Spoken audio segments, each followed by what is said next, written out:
Maria's days always started before the sun had even risen. She would wake up quietly, careful not to disturb her 6-year-old son, Ethan, who usually slept curled up with his small toy car clutched in his hand. For Maria, mornings were a race against time. Prepare breakfast, pack Ethan's school bag, get him dressed, and then hurry to catch the bus that took her across town to the office. Being a single mother was never part of her plan, but life had its own way of testing people, and she had learned to carry her responsibilities with quiet strength. At work, Maria was known for her dedication. She typed reports quickly, organized files neatly, and always greeted people with a warm smile. Her colleagues often praised her for being reliable, but what they did not always see was the weight she carried on her shoulders. After her husband had left years ago, she was both mother and father to Ethan. Every decision, every paycheck, and every late night was for him. Though Maria never complained, she lived with constant worry about how to balance her career and motherhood. She depended on a babysitter to look after Ethan when school ended, but one morning everything changed. The babysitter called unexpectedly and said she could no longer watch Ethan. Maria's heart sank. It was a weekday, she had deadlines at the office, and she had no family nearby to help. She looked at Ethan, who was sitting at the small kitchen table munching on a piece of toast. His eyes were bright, but he was too young to understand the seriousness of the situation. Maria forced a smile and said, "You'll come with me to work today. You'll be my little helper." Ethan clapped his hands with excitement. To him, it sounded like an adventure. Maria knew the office was not a place for children, but she had no other choice. She packed a bag with coloring books, crayons, and a small lunchbox for Ethan. On the bus ride, she silently prayed her supervisors would understand, just for one day. When they arrived, Maria reminded Ethan to stay quiet and sit near her desk. She set him up with his coloring book and whispered, "Draw me something beautiful while I work, okay?"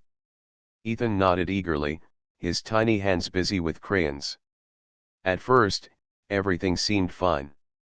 Maria typed away on her computer, answering calls and sorting papers, while Ethan stayed in his corner, focused on his drawings. Every so often, he would tug on her sleeve to show her a picture of a house or a car, and she would smile, whispering encouragement before returning to her tasks. But soon, one of the managers walked past and noticed the child. His expression hardened. He did not say anything, but Maria caught the disapproval in his eyes. Her stomach tightened. She lowered her head and typed faster, hoping to avoid further attention. By lunchtime, Ethan grew restless. He wanted to walk around, and Maria tried to keep him close. She took him to the break room and gave him the sandwich she had packed. Some of her colleagues smiled kindly at the sight of the boy, offering him cookies or asking about school. Others whispered among themselves, shaking their heads as if a child's presence in the office was unacceptable. Maria felt torn. On one hand, she was grateful for the kindness of a few co-workers who understood her struggle. On the other hand, she feared the complaints of those who did not. She could sense the invisible line between sympathy and judgment, and she worried she was on the wrong side of it. The afternoon passed with small challenges. Ethan dropped a crayon that rolled under another desk, and Maria quickly rushed to fetch it before anyone noticed. He hummed softly to himself while coloring, which earned a sharp glance from another manager. Maria kept apologizing quietly, her face burning with embarrassment. Still, she reminded herself why she was doing this.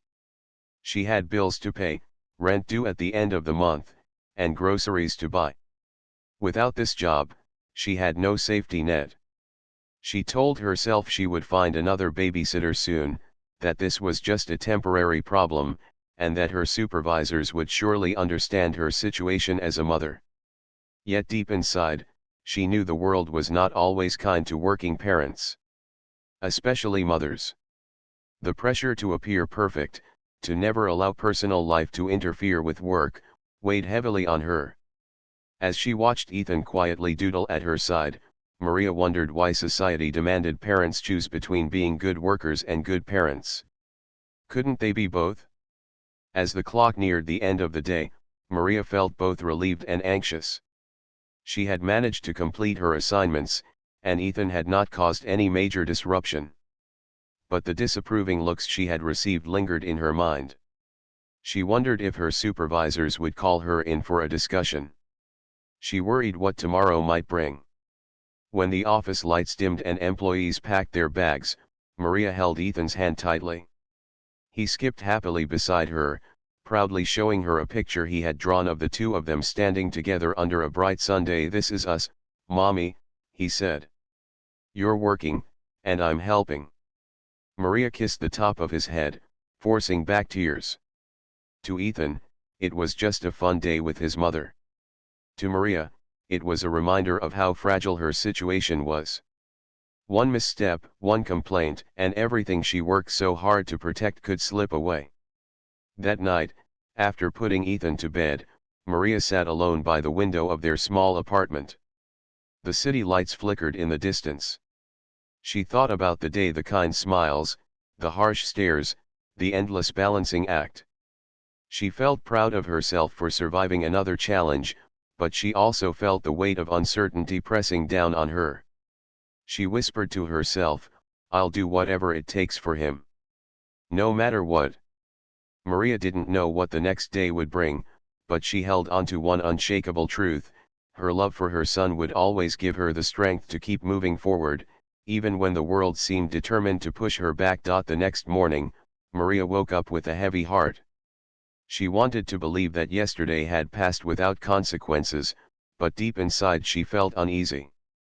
The look on her supervisor's face, the murmurs from a few colleagues, and the tension in the air kept replaying in her mind.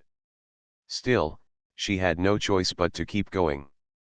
Bills had to be paid, and Ethan depended on her. She tried calling a few neighbors early in the morning, hoping someone could watch Ethan for a few hours, but everyone had their own responsibilities. One woman agreed for a moment but then changed her mind, saying she had errands to run. Maria sighed and looked at her son, who was tying his shoelaces, ready to follow her anywhere. "Looks like you're coming with me again, sweetheart," she said softly, forcing a smile. Ethan clapped and said, "Yay, another office adventure." Maria packed his crayons, his little notebook, and some snacks, praying that this time the day would go smoothly. She reminded him gently, "Remember, you have to be very quiet today. Mommy really needs you to be my little helper." Ethan nodded seriously, as if he understood the weight of her words. At the office, Maria walked in quickly, trying to avoid the eyes of the managers. She set Ethan up at her desk again, whispering, "Stay here, draw something nice, and I'll show it to you after my work." He smiled and got busy with his crayons. For a while, everything went fine. Maria typed reports, answered calls, and did her usual tasks. Ethan sat quietly, occasionally showing her his drawings. Maria's heart warmed every time he held up a page with a smiling sun or a stick figure family. But as the hours passed, his little hands grew restless. He wanted to explore. When Maria turned to get some papers from the printer, Ethan slipped out of his chair and wandered toward the corner where the big office printer stood. He was curious, the way children always are. On the table nearby was Maria's small lunch bag, where she had packed him juice. Ethan opened it and tried to take a sip, but the box slipped from his hand. In an instant, bright orange juice spilled across the floor and near the legs of the printer. Maria heard the sound and rushed over. "Oh no, Ethan," she whispered in panic. She grabbed tissues and wiped the floor as fast as she could. Her hands shook, and her heart raced, terrified that someone might see. But it was too late. The office supervisor, Mr. Jenkins, walked in at that exact moment. His eyes narrowed. "What is going on here?" he asked sternly. Maria froze. I'm so sorry, sir. My son dropped his juice, but I'm cleaning it up. It won't happen again." Mr. Jenkins crossed his arms. Maria, this is an office, not a daycare. I've already told HR about this. Children don't belong here. His voice was sharp, and Maria felt her face flush with shame. She tried to explain, I don't have anyone to look after him right now. I promise, it's only temporary. I just need a little more time. But Mr. Jenkins was unmoved. We all have personal problems, but this is not the place to solve them. I'll let HR handle this. With that, he walked away, leaving Maria trembling. The rest of the afternoon felt like walking through fire. She kept her head down, working quickly while fighting back tears.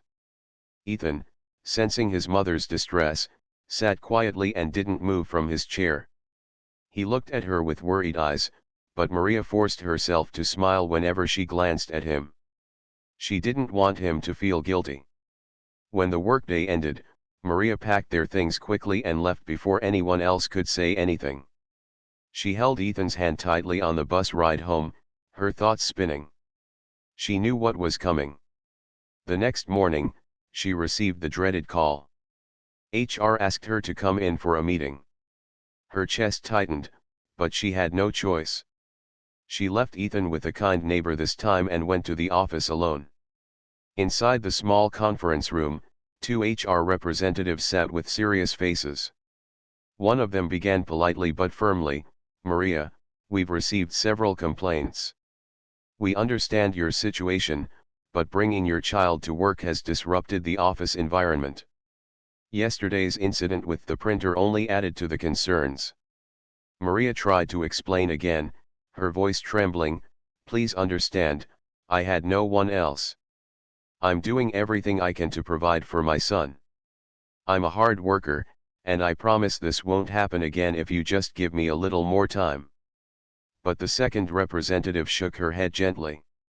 We value your contributions, Maria, but we have to maintain professional standards. We've decided to end your employment effective immediately. The words struck Maria like a blow. She felt her throat tighten and her eyes blur with tears. She wanted to scream, to beg them to reconsider, but she saw in their faces that the decision was final. She nodded silently, holding her dignity as best she could. She packed her belongings into a small box, her pens, a photo of Ethan, a coffee mug her co-workers had once gifted her. Every item felt heavier than it should. Her heart ached not just for herself but for her son. As she walked out of the building, holding the box in her arms, Ethan spotted her from the lobby where the neighbor had been waiting with him. Mommy, he called happily, running to her. She dropped the box to hug him tightly, burying her face in his hair.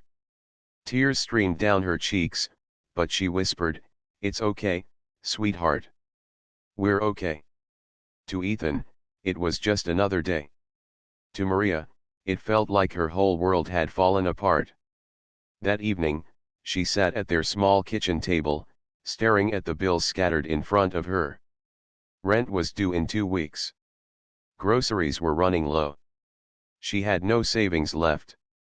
Fear gripped her heart. What if I can't provide for him?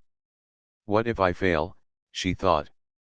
But then she looked at Ethan, who was drawing another picture with his crayons. This one showed a smiling stick-figure woman holding hands with a little boy. Above their heads, he had drawn a big heart. He looked up at her and said, "This is us, Mommy.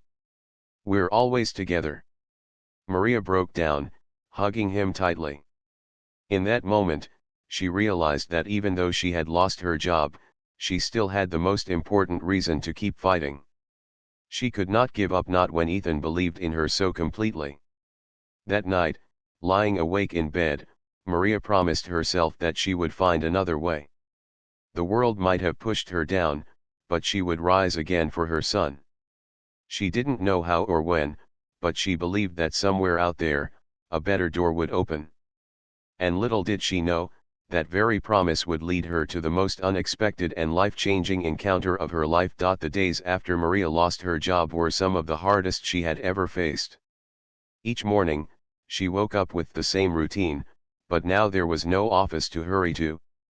Instead, she spent hours searching online for job openings, circling ads in the newspaper, and sending out applications. She went from one interview to another, but everywhere she turned, the answer was the same: "We'll let you know." Weeks passed, and no one called back. The rejection emails piled up. Sometimes, she didn't even hear anything at all. Each no felt heavier than the last. Maria tried to stay strong for Ethan, but at night, when he was asleep, she would sit by the window with tears in her eyes, wondering how much longer she could hold on. Her savings were gone. The little money she had left barely covered groceries. Rent was coming due again, and she feared the worst. She thought of all the sacrifices she had already made: the clothes she hadn't bought for herself in years, the meals she skipped so Ethan could eat more. It still wasn't enough. One morning, Maria looked at her son as he played with his crayons on the floor. She whispered, "I have to keep going. For you." She straightened her back, washed her face, and prepared for another interview she had scheduled that afternoon. This one was at a growing marketing firm in the city. Maria put on her best blouse, the same one she had worn to nearly every interview. It was clean but slightly faded from so many washes. She brushed her hair neatly and applied a little makeup, just enough to look fresh. When she looked in the mirror, she whispered, "You can do this. Stay calm." Her neighbor kindly agreed to watch Ethan for a few hours, so Maria could focus on the interview without distraction. She kissed her son goodbye, promising him she would be back soon. Ethan hugged her tightly and said, "Good luck, Mommy. You're going to win." His innocent words made her smile, even though her heart was nervous. At the office building, Maria felt a wave of anxiety. The place looked modern and bright, with glass walls and busy people moving about with purpose. She walked to the reception desk, her palms sweaty, and introduced herself. "I'm here for the interview." The receptionist gave her a polite smile and directed her to a waiting area. Maria sat down, clutching her folder of resumes. She looked around at the other applicants. Some wore sharp suits, others looked confident as they scrolled through their phones. Maria lowered her eyes and whispered a prayer. Soon, a man walked out of an office and called her name. "Maria? Please come in." He looked friendly, with kind eyes and a warm tone. That alone made her relax a little. She followed him into a small conference room. The interview began. The man asked her about her previous experience, her skills in organization, her ability to handle deadlines. Maria answered carefully, but with confidence. She explained how she had managed reports, worked on projects, and handled multiple tasks under pressure. But this time, unlike the other interviews, the man didn't just stare at her resume. He listened. He nodded thoughtfully as she spoke, occasionally smiling. "I can see you're very dedicated," he said at one point. "What motivates you the most in your work?" Maria paused. She thought of Ethan. She thought of the long nights, the struggles, the sacrifices. She took a deep breath and said, "My son. He's my reason for everything. I want to build a stable life for him, to give him opportunities one never had. That's why I work so hard." The interviewer's expression softened. "That's a powerful reason," he said. "It shows you're committed, not just to the job but to life." For the first time in weeks, Maria felt truly seen. She wasn't just another resume in a pile. Someone was actually listening to her story. The interview continued for almost an hour. They spoke about her skills, but also about her ideas. Maria shared suggestions on how to organize files more efficiently, how to improve communication in a busy office. The man listened carefully and even took notes. At the end, he stood up and shook her hand warmly. "Thank you, Maria. We'll be in touch soon." Maria left the building with her heart pounding. She tried not to get her hopes up too high, but something felt different about this one. The way he had listened, the way the conversation had flowed, it gave her a small spark of hope she hadn't felt in a long time. 2 days later, she received a phone call. "Maria, this is the marketing firm you interviewed with.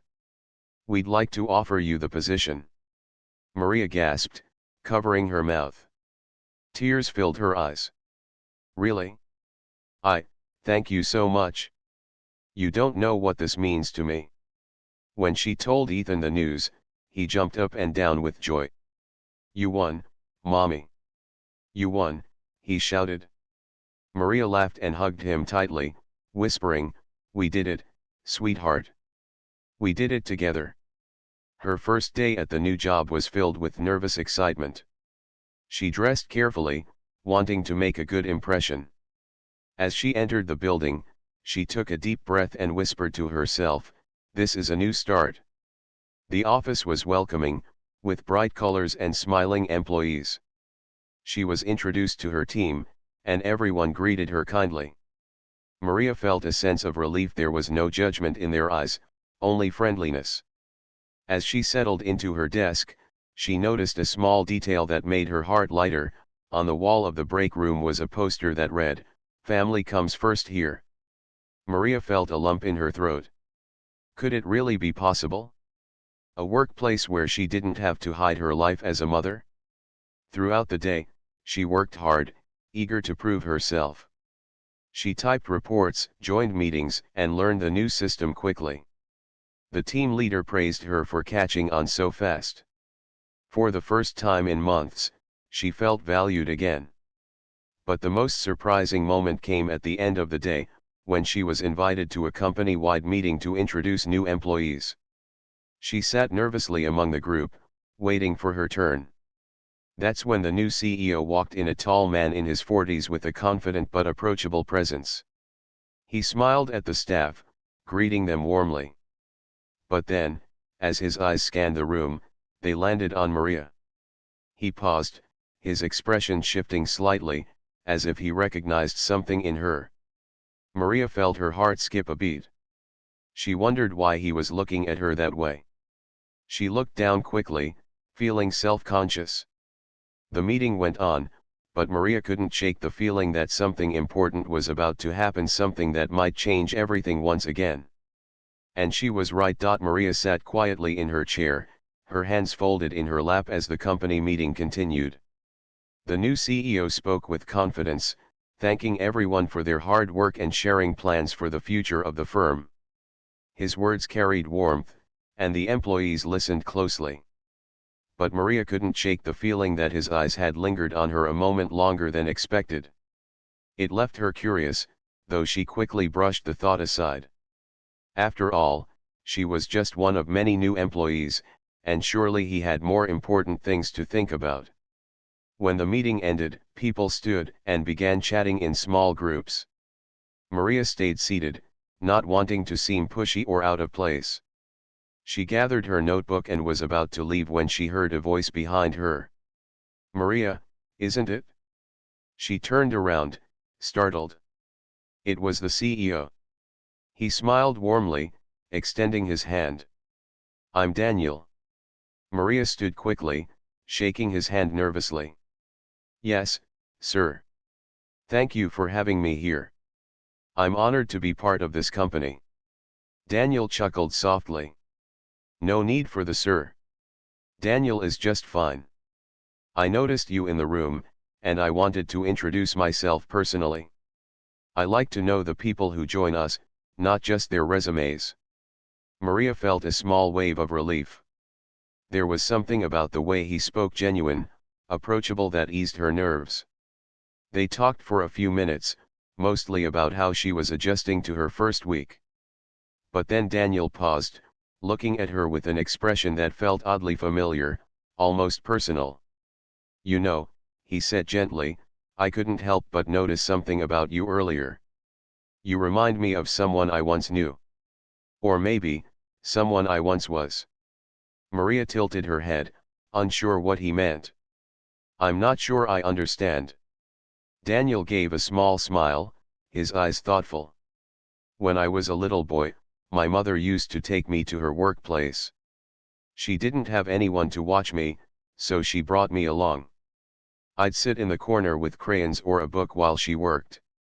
Some people were kind, but others weren't. They made her feel small, as though she wasn't professional enough because she was also a mother. I'll never forget the look on her face when she came home some nights tired, worried, but still trying to smile for me. I was that kid, Maria. The one sitting quietly at the office while his mother worked hard to keep life together. Maria froze. Her heart pounded as she realized what he was saying. She swallowed, her voice trembling. You were that child. Daniel nodded. Yes. And my mother was once in your shoes, struggling, judged, even punished for simply trying to balance work and family. But you know what? One day, a kind boss gave her a chance. He didn't scold her, he didn't shame her. Instead, he told her, "You're doing your best. That's what matters." That small act of understanding gave her the strength to keep going. And because of that, I'm here today. Maria's eyes filled with tears. She quickly looked down, afraid of showing too much emotion in front of him. But Daniel's words touched her deeply. For so long, she had carried shame about being fired from her old job, as if her love for her son had been a weakness. But here stood a man who had lived through the very thing she feared had ruined her career. Daniel continued softly, "That's why I run this company the way I do. I promised myself that no parent who works here should ever have to choose between their job and their child. We're a team, and family is part of that team too." Maria finally looked up, her voice breaking. "You don't know what it means to hear that. I was let go from my last job because of my son. They said children didn't belong in an office. I tried everything, but in the end, they didn't care about my situation. I thought maybe I wasn't good enough, maybe I didn't deserve a stable career because I'm a mother." Daniel shook his head firmly. "Don't ever think that.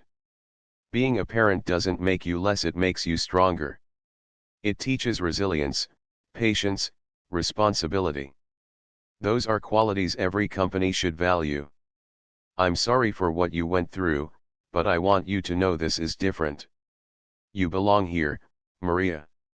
And you'll never be made to feel otherwise." Maria felt tears streaming down her cheeks before she could stop them. She quickly wiped her face, embarrassed, but Daniel only offered her a kind smile. "It's all right," he said. "We've all been through storms. The important thing is, you've made it here. And you're not alone anymore." The conversation stayed with her long after the meeting ended. That night, as she tucked Ethan into bed, she thought about Daniel's story.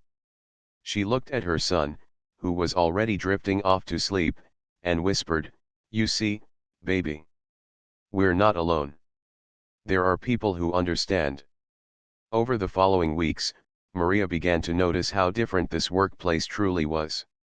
When a colleague had to leave early to pick up her child from school, no one rolled their eyes or complained.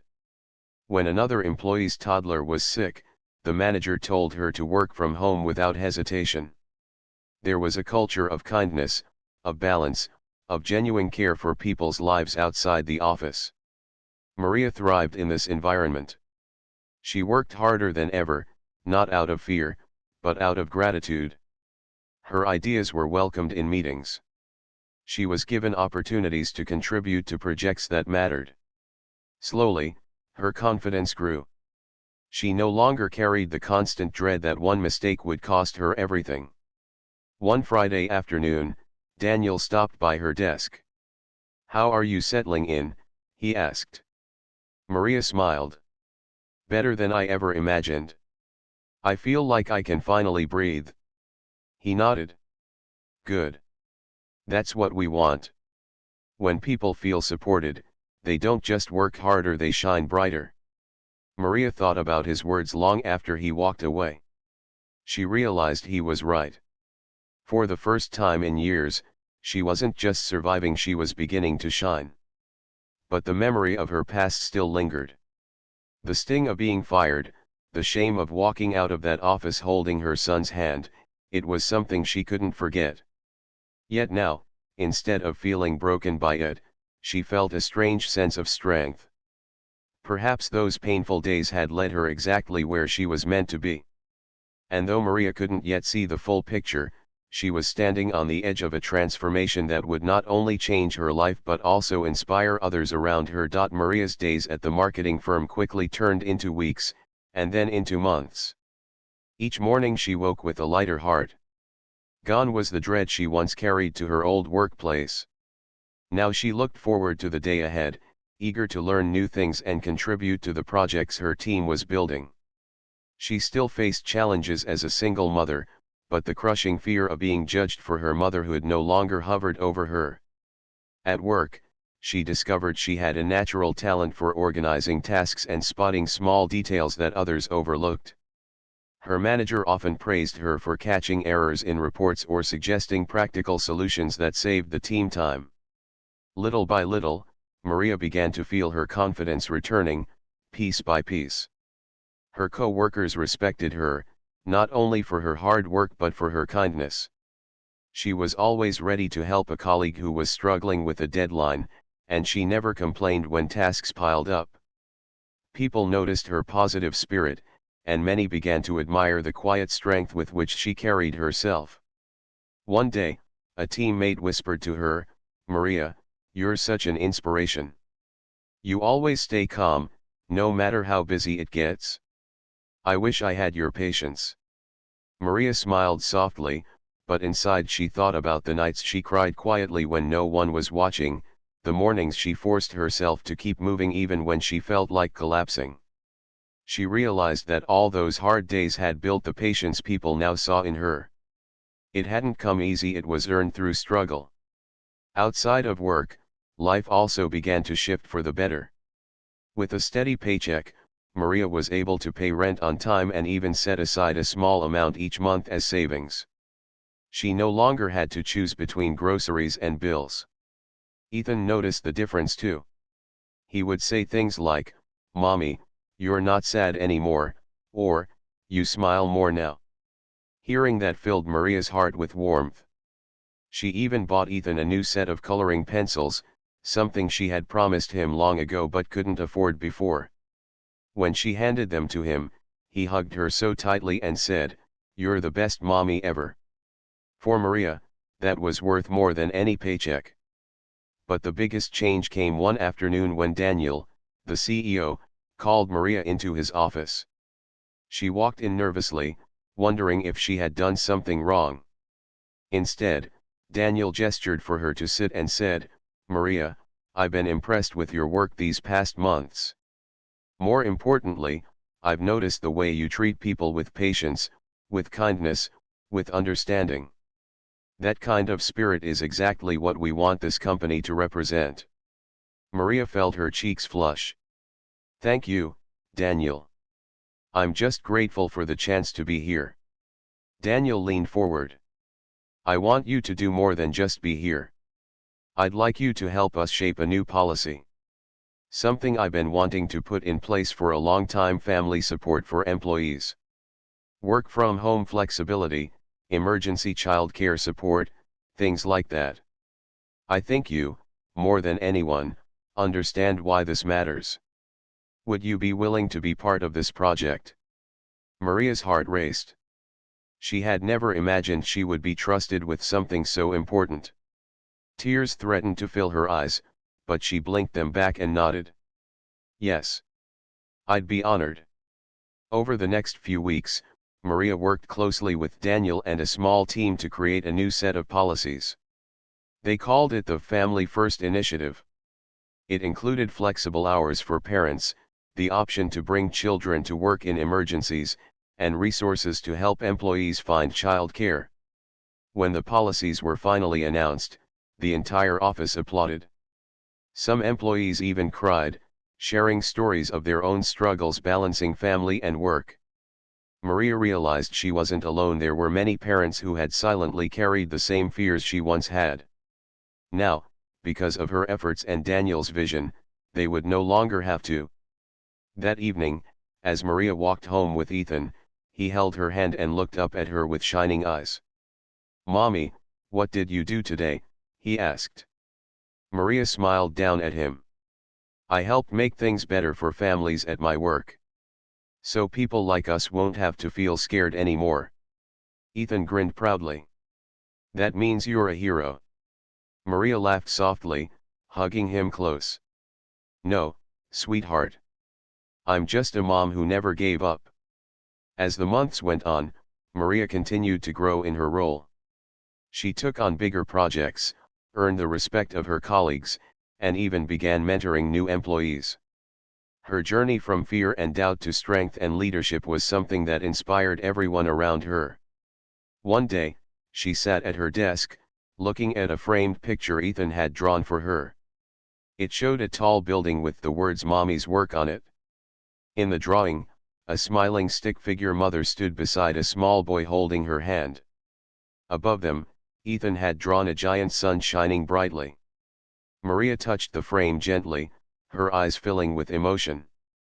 She realized that everything she had gone through, the pain of losing her old job, the sleepless nights of worry, the tears she had hidden from Ethan, had all led her here. She had walked through darkness, but now she stood in the light. Years later, when Ethan grew older, he would often tell his friends proudly, "My mom is the strongest person I know. She never gave up, even when things were hard." Those words became Maria's greatest reward. She had not only built a better life for her son but also helped create a workplace where compassion and understanding became the foundation. She had turned her pain into purpose, her struggles into strength. And whenever she thought back to that painful day when she was fired for bringing Ethan to work, she no longer felt shame. Instead, she felt gratitude. Because that closed door had led her to one that was far greater, a door that opened into a future where love, family, and work could exist side by side. Maria knew the journey wasn't over. Life would always have its challenges. But now she carried something unshakable within her, the certainty that she and her son could face anything, as long as they had each other. As she tucked Ethan into bed one night, he whispered sleepily, "Mommy, one day I'll take care of you the way you take care of me." Maria kissed his forehead and whispered back, "You already do, sweetheart. More than you know." With that, she turned off the light and sat quietly by his side, watching him drift into dreams. Her heart was full, her spirit at peace. She had found her place not just in her career, but in the world. And she knew, deep down, that the best was still yet to come.